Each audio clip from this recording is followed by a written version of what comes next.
Welcome to Kenton Teaches. Enjoy the video. You start by opening the database and selecting the table that holds the record.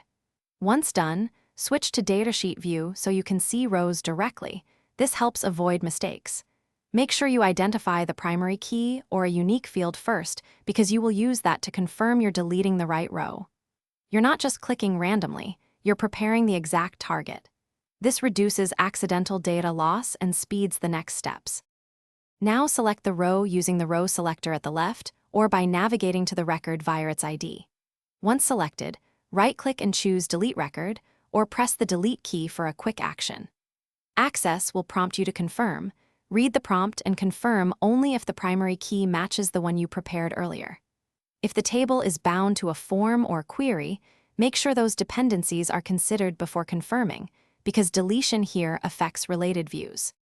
To finish, save your changes or let Access autosave, then refresh the table or rerun the query to verify the row is gone. Make sure to check related tables if referential integrity or cascading deletes are involved.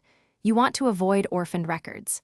If something went wrong, immediately stop and restore the backup or use a recent copy of the table. For troubleshooting, if deletion fails, check table relationships.